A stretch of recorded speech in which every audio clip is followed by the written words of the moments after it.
Assalamualaikum dan salam sejahtera. Anda sedang menonton Buletin Awani bersama saya Hakim Rahman. Jabatan Hal Ehwal Agama Islam Negeri Kedah menerusi kenyataan pada Rabu memaklumkan telah mengarahkan ke semua masjid dan surau yang terletak di 46 qaryah di dalam daerah Kota Star, Yan, Kuala Muda, Kulim dan Baling untuk ditutup serta-merta susulan penularan wabak COVID-19. Arahan penutupan tersebut merupakan yang kedua selepas masjid dan surau di beberapa qaryah di dalam kawasan Perintah Kawalan Pergerakan diperketat secara pentadbiran TEMCO yang melibatkan daerah Kubang Pasu dan Padang Terap diarahkan berbuat demikian bermula 3 Ogos lalu. Dan kita nak bersama dengan Wakil Astro Awani di Kedah, Abdul Hadi Ciawang untuk mendapatkan perinciannya.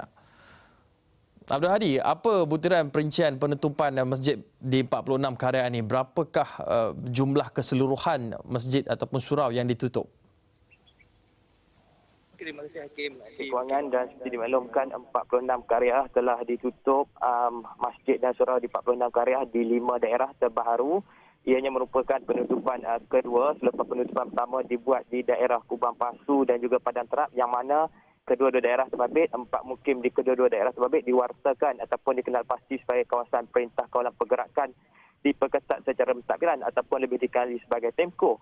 Dan Hakim, jika saya boleh perincikan di daerah Kota Star, penutupan terbaru di satu qaryah iaitu qaryah Teluk Bagan, manakala di Yan 3 qaryah melibatkan qaryah Gua Cempedak, qaryah Siti Teras dan qaryah Sungai Belida. Manakala di Kulim, antara qaryah yang terlibat adalah qaryah Taman Mutiara, Padang Meha, qaryah Sungai Karangan, qaryah Merbau Pulas serta qaryah Kulim High Tech dan Sungai Kop. Dan di Baling 6 qaryah ditutup masjid dan suraunya, iaitu di qaryah Pekan Tawar, qaryah Binjal Luar, qaryah Kuala Ketil, qaryah Kuala Merah, qaryah Kampung Pantai Cicar serta qaryah Kampung Padanggeh. Dan yang paling banyak penutupan masjid dan surau adalah di daerah Kuala Muda yang mencatatkan 30 qaryah ditutup di kawasan Sungai Lalang, Sungai Layar, Taman Ria, Pekan Jeniang, Bakar Arang, Bandar Putrajaya, Bandar Laguna Merbuk, Ambangan Haid dan Taman Sri Bayu. Dan sebaharu kenyataan yang dikeluarkan Jabatan Hal Ehwal Agama Islam di Kedah pagi tadi sekitar jam 11.30 pagi, 9 lagi qaryah di kawasan ataupun daerah Kuala Muda ditutup serta-merta penggunaan ataupun operasi masjid dan surau bermula hari ini.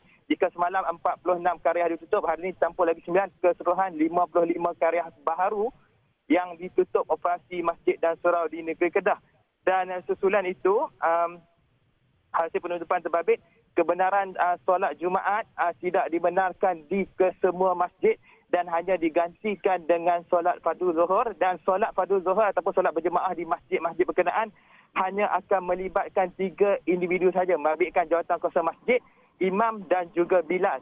Ianya berikutan penularan wabak COVID-19 di negeri Kedah yang kini memasuki 4 qaryah iaitu 4 daerah, iaitu daerah sebelum ini di kluster PUI Sibuan Gangga, daerah Padang Terap dan juga Kuala Muda, Padang Terap dan juga Kuala Pasu, kluster Tawar, kluster Salah dan juga kluster Muda.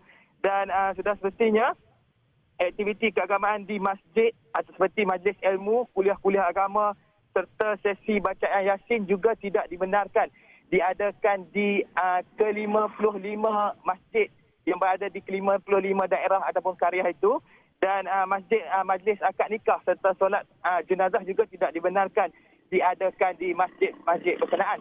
Dan tinjauan saya pada hari ketiga pelaksanaan hari ketiga penularan kluster Tawar di Masjid Islahiyah Kampung Tawar itu sendiri mendapati masih ada jemaah di situ, menangkan arahan penutupan masih tidak diarahkan ataupun tidak berkuat kuasa. Dan menurut imam di Masjid Tawar itu sendiri, pengurangan jemaah dapat dilihat dengan ketara. Sebelum ini 30 ke 40 orang, kali ini hanya 10 orang. Itu 3 hari lepas tinjauan saya dibuat di Mukim Tawar.